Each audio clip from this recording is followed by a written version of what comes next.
This is Radioonfire.com. Yours truly, Don McKay, in here. Thank you for joining me. It's the Don McKay Show. You can check me out weekdays, 9 a.m., weekends, 3 p.m., Radioonfire.com. So it was a very interesting testimony for Michael Cohen, former attorney. Of course, they say former fixer for the president. And it's difficult because when you have instances where someone has committed a crime, criminal element, someone flips, a lot of times that person lacks credibility because they've done different things. And you still have to try to decipher whether or not that person can be believed or not. And that is the case that we are in with regards to Michael Cohen, who is a convicted liar. We can't argue that. That is what it is. So what I saw Republicans and Democrats do during this testimony and after is argue the point. So Republicans, for instance, Republicans did a great job at showing you why Michael Cohen lacks credibility. They did an excellent job of that. That's what they did most of the time. They didn't ask really questions about President Trump or President-elect Trump. It was more about Cohen and the fact that he's a liar, convicted, the fact that he is going to jail for crimes that he committed. And like they frequently do in the mob, in racketeering cases with so-called rats, they will poke holes and really try to tear down the credibility. So Michael Cohen, he's not a sympathetic guy, not a sympathetic figure at all.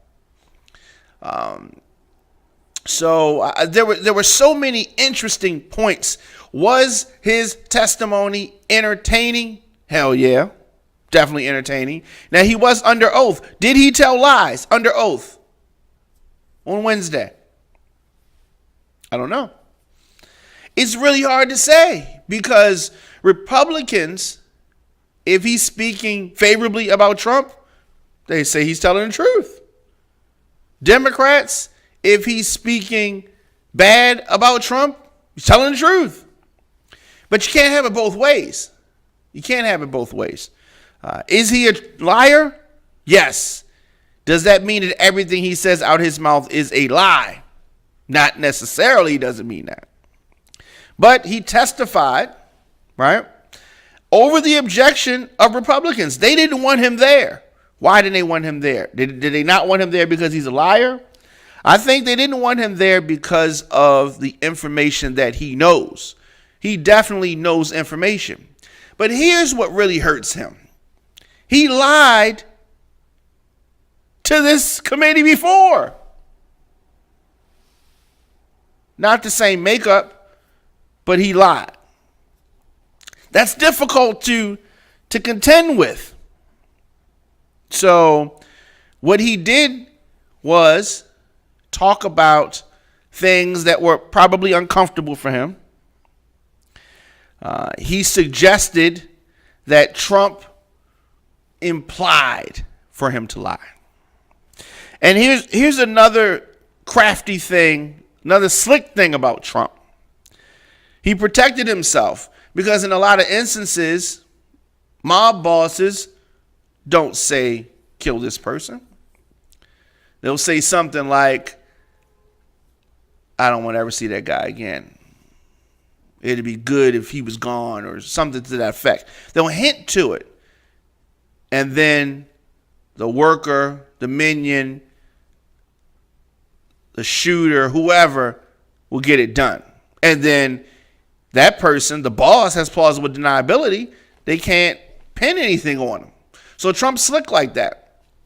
So Cohen getting up there saying, this is how he talks. He implied that. Okay, that's circumstantial because he didn't tell you to do it. not directly. So I don't know how much that will hold up. Now, as I keep saying, Cohen pleaded guilty to lying to Congress about the Moscow project.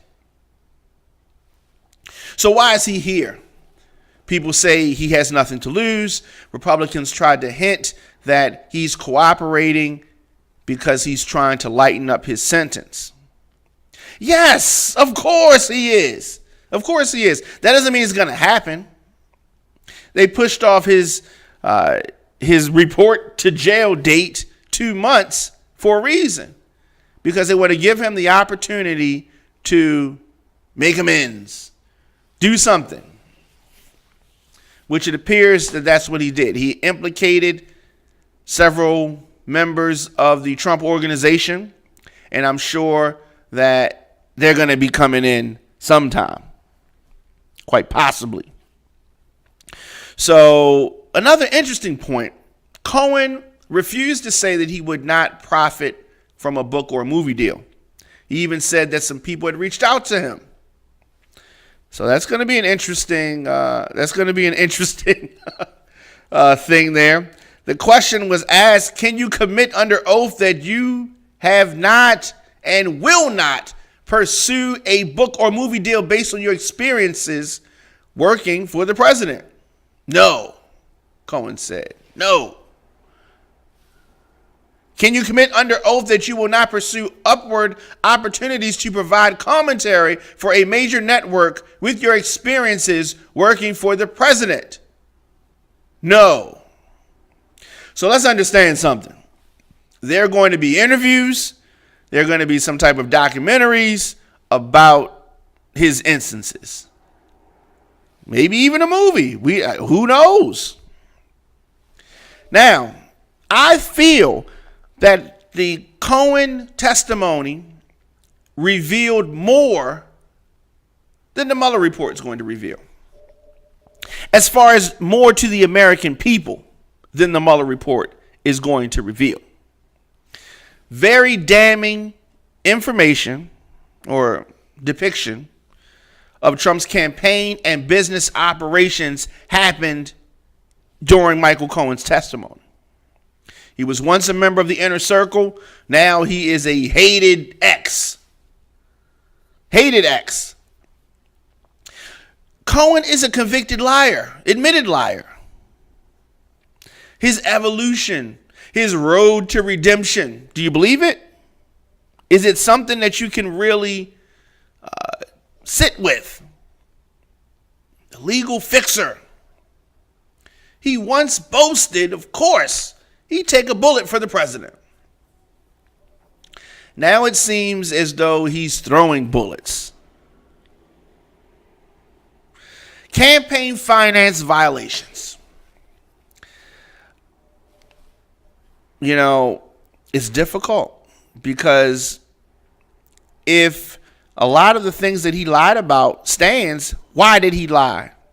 He lied for what purpose? Did he lie to protect the president? Yes.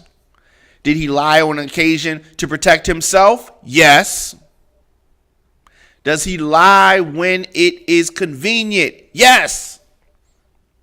However, now it is not convenient for him to lie. But does that mean that we try? It's like the little boy that cried wolf. Eventually the wolf is coming, but will you believe him after he's habitually and repeatedly lied? It's hard without evidence. He brought checks. He brought receipts, as they like to say. Cohen said, I am ashamed of my weakness and misplaced loyalty of things I did for Mr. Trump in an effort to protect and promote him. I believe that. I believe he is ashamed. He said that he is the son of a Holocaust survivor and he should not work for Trump. That's what he said. And, it was, there were some things revealed that we have heard before. A racist, a con man, a cheat. Is it fair to say Trump is those things? Yeah. So, We already knew that. We already knew that he had been accused of being a racist many times. Many people accused him of being a con man. Many people accused him of being a cheat. And he was elected president regardless. This is the world we live in. But these are just a few of the accusations that Michael Cohen threw at the president. This is his longtime attorney, right? What happened to attorney-client privilege? They asked. They wanted to know. The things that they were talking about were not privileged information. Nothing that he said was protected by attorney-client privilege. Are there violations to that? Definitely. Cohen said that he had 100 recordings, different clients. That was troubling. The fact that he said he would hand them over did not surprise me. The Republicans seemed to be outraged by that. Didn't surprise me. I mean, how can he say he's going to hold back anything? They raided his place of business. They raided his house. They have all that stuff anyway. Him saying he turned it over is his way of saying that he will cooperate and identify or help them sift through it because they already have it. He didn't want to necessarily turn it over to the committee though. He said, "I will if I have to." You know what I mean? But repeatedly, one lawmaker called him a pathological liar. Cohen said, "Are you referring to me or the president?" Republican didn't like that. I'll ask the questions. So, Don Jr. thrown under the bus repeatedly. The CFO, Alan Weisselberg, thrown under the bus repeatedly. Michael Cohen he's saying, look, if I got to go down, it's a whole lot of people going down with me. So it's ironic seeing him in this position because he was so gung-ho. Now, when he said he did not want to work in the White House, I didn't believe that. He wanted to work in the White House, definitely. Like, it's no doubt. Now, was he probably told you can be of more use outside of the White House? Probably. And that's what he's selling now. I don't believe that any attorney would not want to work in the White House. Even Trump's White House. He had been this close to him for 10 years. Now, he would have had to move from New York to D.C.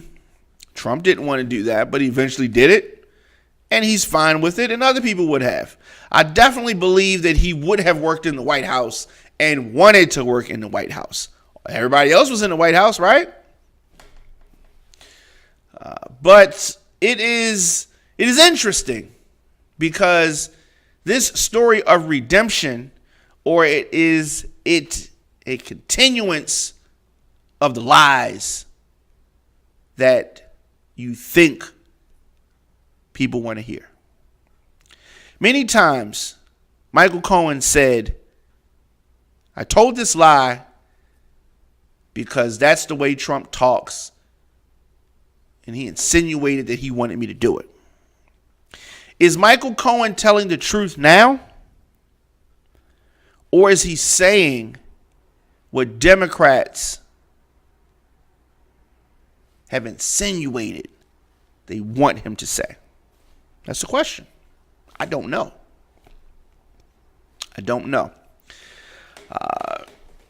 I think that at the end, Michael Cohen's not going to do 3 years in jail. However he gets there, I don't know. But I just don't see 3 years being away from his family. That's difficult. Now, most of the things that he said, I don't think that anything's really going to stick. The checks, definitely, you can see clearly. I think that this is going to lead to more testimony, more hearings, more entertainment, and a lot more drama. Let me know your thoughts in the comment section. Instagram, Facebook, Twitter, at The Diamond K Show, at Radio on Fire. Of course, I'm here, Radio on Fire, 9 a.m. If you miss any episodes, radioonfire.com or on YouTube, DJ Diamond K. Weekends, 3 p.m. Thank you for joining me. See you guys tomorrow.